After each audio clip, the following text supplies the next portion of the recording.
Hello everyone, good morning. तो हम लोग आज जियोग्राफी का चैप्टर 2 स्टार्ट कर रहे हैं, जो कि ऑब्जेक्टिव क्लास है ये। तो आपका जो भी थ्योरी क्लास और सब्जेक्टिव वाला है वो आपका चल जाएगा क्लास। हालांकि अभी हम लोग पहले ऑब्जेक्टिव कर लेते हैं।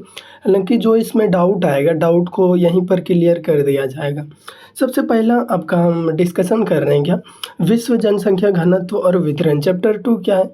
विश्व जनसंख्या घनत्व और वितरण। विश्व जनसंख्या घनत्व विश्व जनसंख्या क्या है? किसी भी क्षेत्र में रहने वाले लोगों की संख्या को ही जनसंख्या कहा जाता है। जनसंख्या कहा जाता है किसी भी क्षेत्र में रहने वाले लोगों की संख्या को जनसंख्या कहा जाता है। वितरण घनत्व और वृद्धि क्या? जो विश्व में जनसंख्या, विश्व में लोगों का किस प्रकार से फैले हुए हैं लोग, और किस प्रकार से कहाँ पर कितना घनत्व है।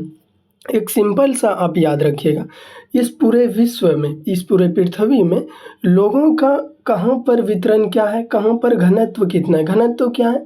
प्रति वर्ग किलोमीटर क्षेत्र में रहने वाले लोग, 1 किलोमीटर क्षेत्र में कितने लोग रहते हैं, उसी को घनत्व कहा जाता है। और आगे है वृद्धि। वृद्धि क्या है? कितना बढ़ोतरी हुआ है उस क्षेत्र में, यानी एक निश्चित समय अवधि के दौरान कितना बढ़ोतरी हुआ है इस जनसंख्या के अंदर में। तो आगे का हम लोग बात करते हैं, ऑब्जेक्टिव की तरफ चलते हैं। हालांकि यह था आपका थ्योरी क्लास में आपका चलेगा ये सब। तो पहला क्वेश्चन है आपका, निम्नलिखित क्षेत्रों में कौन सघन जनसंख्या वाला है। सबसे पहला बात करें पश्चिमी यूरोप। देखिए सघन जनसंख्या वाला है, तो देखिए सघन जनसंख्या वाला है तो क्या हो जाएगा, विरल जनसंख्या इसमें नहीं है। विरल जनसंख्या वाला है परंतु सघन जनसंख्या वाला है परंतु विरल नहीं है। देखिए इसमें 3 ऑप्शन रॉन्ग है और एक राइट है। सबसे पहले बात करें पश्चिमी यूरोप, दूसरा है विषुवत रेखीय प्रदेश। देखिए विषुवत रेखीय प्रदेश क्या है, यहाँ सबसे अधिक धूप रहता है 0 डिग्री, यानी विषुवत रेखा पर। विषुवत रेखा 0 डिग्री सेल्सियस, यानी भूमध्य रेखा भी विषुवत रेखा को कहा जाता है। तो इसको विषुवत रेखीय प्रदेश में सबसे अधिक गर्मी रहता है। तो यहाँ कैसे अधिक लोग रहेंगे, नहीं रहेंगे, ये ऑप्शन पहले गलत हो गया। तो दूसरा है मरुस्थल प्रदेश। मरुस्थल प्रदेश में पानी ये सब का कमी रहता है। हालांकि मरुस्थल प्रदेश में क्यों अधिक लोग निवास करना पसंद करेंगे।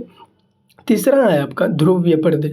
ध्रुवीय प्रदेश में अधिक ठंडा रहता है, ठंडी अधिक रहता है। तो वहाँ देखिए लोग कहाँ पर रहना पसंद करते हैं, जहाँ पर जलवायु और मौसम दोनों संतुलित हो, और ये नहीं कि अब ठंडा अधिक है गर्मी अधिक है, उस क्षेत्र में रहने को पर्याप्तमकता नहीं मिल जाती है वहाँ उस क्षेत्र में। तो पहला क्वेश्चन है कौन सघन जनसंख्या वाला है, आपका हो जाएगा पश्चिमी यूरोप। दूसरा है आपका क्या, निम्नलिखित में से कौन एक जन स्थानांतरण का प्रतिकर्ष कारक नहीं है। देखिए बोल रहा है लोगों का एक स्थान से दूसरे स्थान पर जाने का कौन एक प्रतिकर्ष कारक नहीं है। प्रतिकर्ष कारक हम आपको बताए थे, प्रतिकर्ष और अपकर्ष। प्रतिकर्ष जो इस क्षेत्र को छोड़वाने के लिए मजबूर हो जाते हैं, और अपकर्ष कारक क्या है, कोई भी क्षेत्र कोई भी व्यक्ति को अपने ओर आने के लिए आकर्षित करते हैं। देखिए जल अभाव, क्या ये अपकर्ष कारक है? बोलिएगा नहीं, ये क्या है, प्रतिकर्ष कारक है। क्यों? यह छुड़वाने के लिए मजबूर हो जाते, कोई भी जल का अभाव है जिस क्षेत्र में, वहाँ पर लोग नहीं रहना पसंद करेंगे। बेरोजगारी सी नंबर, बेरोजगारी, जहाँ रोजगार उपलब्ध ना हो, महामारी, तो आपका हो जाएगा क्या, प्रतिकर्ष कारक नहीं है तो क्या होगा, अपकर्ष कारक। तो हो जाएगा शैक्षणिक सुविधा, शैक्षणिक सुविधा, आंसर बी। तीसरा है जननांगीय संक्रमण सिद्धांत की किस अवस्था में जन्म और मृत्यु दर दोनों उच्च होता है। सबसे पहले बात समझिएगा जननांगीय संक्रमण सिद्धांत क्या है। देखिए जननांगीय संक्रमण सिद्धांत क्या है, किसी भी क्षेत्र में किसी भी निश्चित समय अवधि के दौरान लोगों की संख्या में क्या हो रहा है, लोग किस कार्य में अपना बढ़ोतरी कर रहे हैं और किस कार्य में अपना घटोतरी कर रहे हैं, और लोगों का उस क्षेत्र में कितना जन्म दर हो रहा है, कितना मृत्यु दर हो रहा है, कितना प्रवास कर रहे हैं, कितना अपकर्ष कारक हो रहा है, कितना प्रतिकर्ष कारक किस रेट से बढ़ रहा है। तो ये होगा आपका जननांगीय संक्रमण सिद्धांत। इसका सिद्धांत दिया था 1945 में, 1945 में एफ.डब्ल्यू. नोइस्टीन ने। तो बोल रहे हैं दोनों उच्च दरे से बढ़ती है। तो आपका हो जाएगा प्रथम। देखिए प्रथम में देखिए लोग साक्षर नहीं थे, शुरुआती दौर में लोग साक्षर नहीं थे, जिसके कारण जन्म दर भी अधिक था, मृत्यु दर भी अधिक थी, क्योंकि चिकित्सा सुविधा उतना उच्च व्यवस्था पर नहीं पहुंच पाई थी उस समय। तो उस समय मृत्यु दर और जन्म दर दोनों ऊँचे थे। अब यही बात करें द्वितीय अवस्था में, द्वितीय सिद्धांत में क्या कह रहा है, क्या द्वितीय सिद्धांत में आपका जन्म दर तो उच्च रहता है परंतु मृत्यु दर निम्न होता है, क्योंकि धीरे धीरे लोग साक्षर नहीं हो रहे पर धीरे धीरे लोगों में वो आने लगता है कि हमें किस तरह से अपना जीवन शैली को जीना चाहिए, तो इसीलिए मृत्यु दर निम्न हो जाता है और जन्म दर उच्च हो जाता है। तृतीय अवस्था में लोग साक्षर भी हो जाते हैं और चिकित्सा सुविधा भी बेहतर हो जाती है, जिसके कारण से मृत्यु दर भी निम्न हो जाती है और जन्म दर भी निम्न हो जाती है। तो इसका आंसर हो जाएगा आपका प्रथम। प्रथम में उच्च जन्म दर उच्च मृत्यु दर होता है। हालांकि बात करें जननांगीय संक्रमण सिद्धांत किसने दिया, 1945 में। किसने, एफ.डब्ल्यू. नोइस्टीन ने, याद रखिएगा, एफ.डब्ल्यू. नोइस्टीन ने दिया था। अगला है आपका, विश्व में जनसंख्या के कितने प्रतिशत भाग एशिया में निवास करती है। हालांकि बात करें तो भारत में 2.3% क्षेत्र है और विश्व की जनसंख्या कितने प्रतिशत एशिया में निवास करती है, 60%। हम आपको क्लास में बताए थे क्या 60% जनसंख्या निवास करती है, जिनमें से एशिया महादेश के छः देश शामिल हैं। 6 देश शामिल हैं एशिया में, तो 60% हो गया। बाकी 40% अन्य क्षेत्र में निवास करते हैं। अगला है आपका, भारत में पुरुष प्रवास का प्रमुख कारण क्या है। भारत में पुरुष प्रवास का प्रमुख कारण बोल रहे हैं, मुख्य या प्रमुख, काम और रोजगार है, और महिला का विवाह।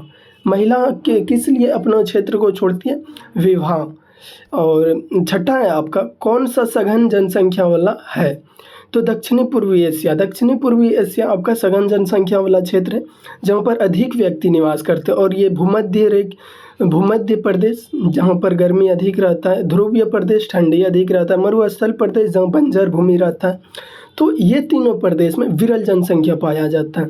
अगला है आपका, जनसंख्या वृद्धि दर सर्वाधिक कहाँ है, वृद्धि दर बोल रहा है, जनसंख्या वृद्धि दर सर्वाधिक है अफ्रीका में। वो यही बोलता, जनसंख्या वृद्धि कहाँ है तो एशिया बोलते, जनसंख्या वृद्धि दर पूछ रहे हैं तो अफ्रीका। अगला है आपका, उच्च जनसंख्या वृद्धि दर वाला देश कौन सा, उच्च जनसंख्या वृद्धि दर वाला देश डेनमार्क हो जाएगा आपका। अगला है, जनसंख्या वितरण को प्रभावित करने वाले कारकों में सबसे महत्वपूर्ण कारक कौन है, तो आपका हो जाएगा जलवायु। जलवायु हम क्यों बोल रहे हैं, क्योंकि देखिए लोग अपने आप को रहने की प्राथमिकता उन क्षेत्रों में देते हैं जहाँ पर एक संतुलित क्लाइमेट हो, संतुलित जलवायु हो, संतुलित मौसम हो। अगला है आपका, किस वर्ष विश्व की जनसंख्या 6 अरब हो गई, 1999 में। 1999, यही 5 अरब का बात करें, 5 अरब आपका हो गया था 1987 में। 1987 में आपका 5 अरब हो गया था। अगला है आपका, निम्नलिखित में किस देश की जनसंख्या बढ़ने के बदले घटती जा रही है, आपका हो जाएगा डेनमार्क। डेनमार्क में जनसंख्या, डेनमार्क एक ठंडा प्रदेश है तो इसीलिए वो जनसंख्या बढ़ने के बदले घटती जा रही है। अगला है 12 नंबर, किस देश की जनसंख्या सबसे अधिक है, तो हो जाएगा आपका ऑप्शन के हिसाब से अमेरिका, लेकिन वर्तमान में पूछेगा तो वर्तमान में चीन। अगर 2011 की जनगणना के अनुसार पूछेगा तो आपका हो जाएगा भारत।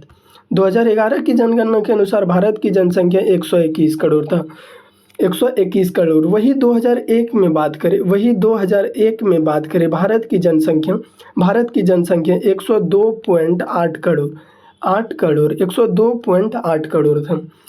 तो बोल रहा है क्या, किस देश की जनसंख्या सबसे अधिक है, संयुक्त राज्य अमेरिका। 13 नंबर है, जननांगीय संक्रमण सिद्धांत किसने दिया, एफ.डब्ल्यू. नोइस्टीन। कब दिया था, 1945 में।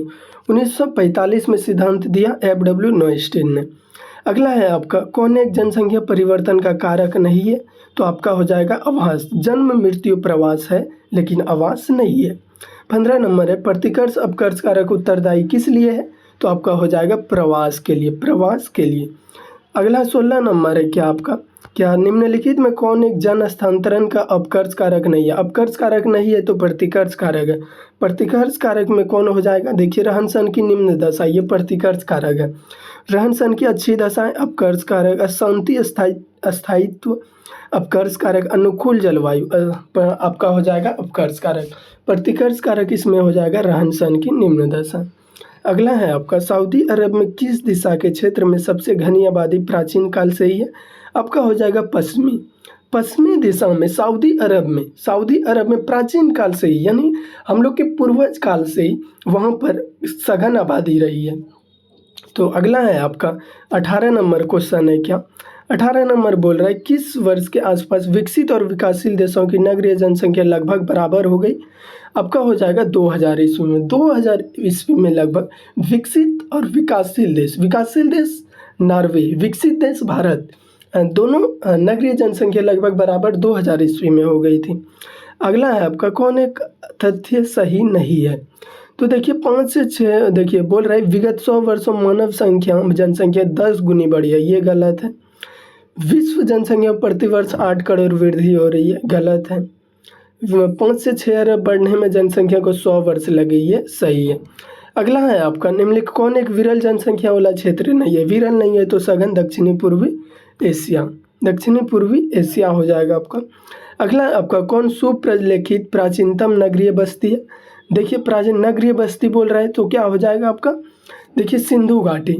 आप सबको लग रहा है मेसोपोटामिया, कन्फर्म में लग रहा होगा, लेकिन मेसोपोटामिया एक ग्रामीण सभ्यता था, ग्रामीण बस्ती थी, ग्रामीण सभ्यता था।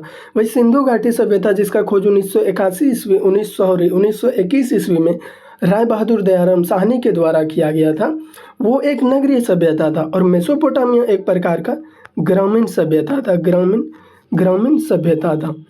तो वही बात करें हम लोग सुप्रलेखित प्राचीनतम नगरीय बस्ती, नगरीय और ग्रामीण में बहुत अंतर है, नगरीय बस्ती और ग्रामीण बस्ती में अत्यधिक अंतर है।